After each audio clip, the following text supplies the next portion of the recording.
Imagine 40 days without food, alone, under the scorching heat of the Judean desert where the night's cold cuts the skin. That's how it was with Jesus. But it wasn't just his physical endurance at stake. It was the destiny of salvation. The devil didn't appear by chance. He knew exactly who stood before him and would do anything to divert him from the Father's eternal purpose. In that hostile setting, Jesus was not lost. He was led by the Holy Spirit. Matthew 4:1 says, "Then Jesus was led by the Spirit into the wilderness to be tempted by the devil." God led him not to defeat him, but to reveal his faithfulness.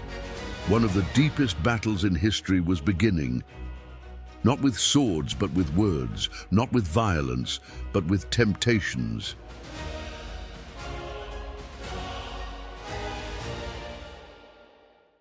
Why would the Son of God go through this?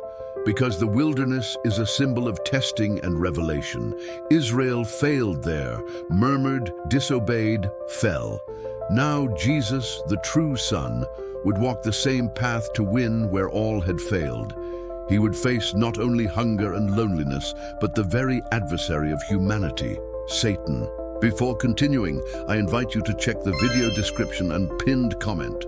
There you'll find my ebook, How to Use the Bible in the Best Way, and trusted links to Bibles I recommend. If you're enjoying this message, subscribe to the channel, turn on the notification bell, and join us for more videos that will strengthen your faith. Resources carefully prepared to strengthen your walk of faith. Now let's see how Jesus faced intense temptation and stood unshaken, leaving lessons for the ages. But who is Satan? The Bible calls him accuser, adversary, and deceiver, as in Revelation 12:9-10.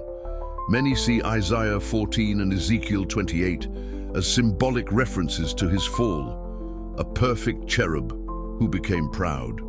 Since then, he seeks to destroy everything that reflects God's glory. The first temptation was not brutal, but logical. Satan waited until Jesus was at the limit of hunger and suggested, "If you are the Son of God, command these stones to become bread," as in Matthew 4:3. Behind it was the trap. Prove who you are, satisfy yourself, trust in you. It was the same strategy from Eden. Jesus replied, "It is written, man shall not live on bread alone, but on every word that comes from the mouth of God," as in Deuteronomy 8:3. He showed that need does not outweigh obedience. He would prove nothing to the devil. His identity came from the Father, not from miracles. Satan failed to shake him, but did not give up. In the second temptation, the enemy raised the challenge. He took Jesus to the highest point of the temple and said, "Throw yourself down, for it is written, he will command his angels concerning you," as in Matthew 4:6. The devil knows Scripture, but twists it, omitting the part about walking in God's ways. Jesus answered, "It is also written, do not put the Lord your God to the test," as in Deuteronomy 6:16. He would not throw himself to force a miracle. True faith trusts even in silence. Satan wanted a spectacular Messiah to impress the crowds, but Jesus came to obey and redeem. The temptation failed. The third temptation was the boldest. The devil showed him all the kingdoms of the world in an instant, as in Luke 4:5, and said, "All this I will give you if you bow down and worship me," as in Matthew 4:9. He offered glory without the cross, a throne without sacrifice, a shortcut.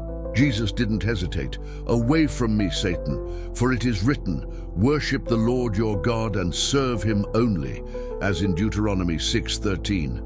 The tempter left, but for a time, as Luke 4:13 says. He would return in other ways. New voices, new traps, same goal, to divert the Son. The wilderness was not just a test, it was a model. Jesus won with what we all have, God's Word. He didn't debate or philosophize, he declared, "It is written." Spiritual victory doesn't depend on strength or titles, but on obedience and intimacy with the Father. That's what the devil fears, faith grounded in truth. Satan tried again.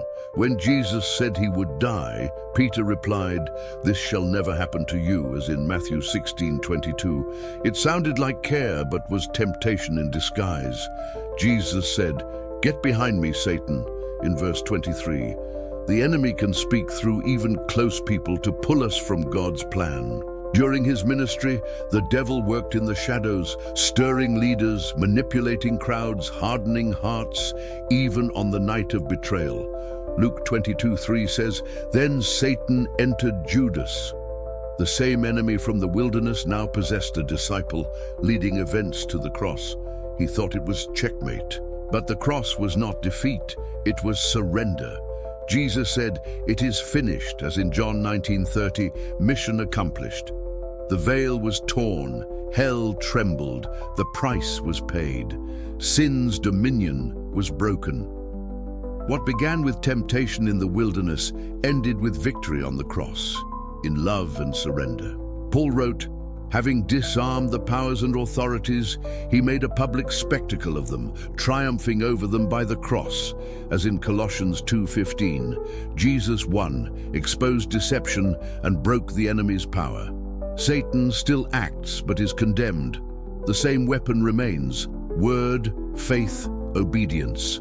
Maybe today you are in your own wilderness, alone, hungry for answers, weary from the journey. And maybe the enemy whispers, "There are shortcuts, just give in." Remember, Jesus overcame not because he was comfortable, but because he was committed to truth. If he won, so can you, by believing, not just feeling. The devil's greatest lie is that you are alone. But the wilderness is not abandonment, it's preparation. Away from human eyes, God forges hearts he will use. Temptation is a sign of purpose. The enemy only attacks those with something to fulfill. If pressure grows, your calling may be near. Jesus left the wilderness not with fame, but with authority. Luke 4:14 says, Jesus returned in the power of the Spirit. The wilderness strengthens what's already inside you. Today's conquered temptation becomes tomorrow's anointing. God removes distractions and aligns you with heaven. There is no victory without resistance, nor resistance without the word. Jesus won because he was grounded. And you? Do you know the scriptures or fight with wrong weapons? The devil doesn't fear those who shout, but those who believe. Not memorized verses, but lived ones. Declare what is written. The battle continues. The same devil who tempted Jesus still tempts his followers with doubts, distractions, and offers. But now there's a difference.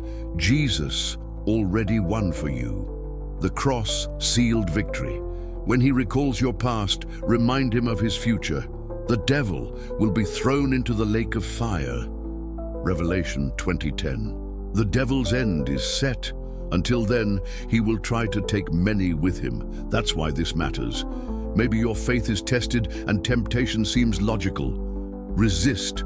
Don't trade your purpose for relief. Don't sell eternity for a moment.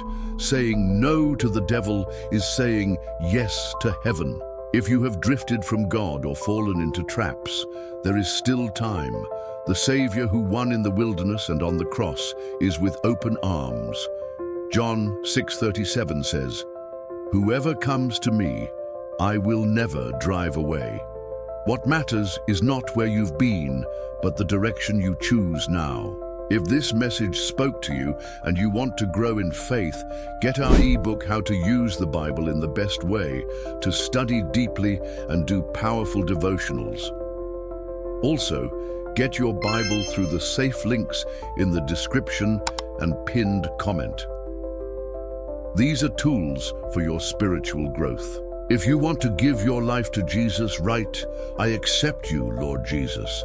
If you already belong to him, say, "Amen." Like, share, and subscribe. Before leaving, watch the recommended video. It may be the continuation you need. May God strengthen you. Stand firm. You are more than a conqueror.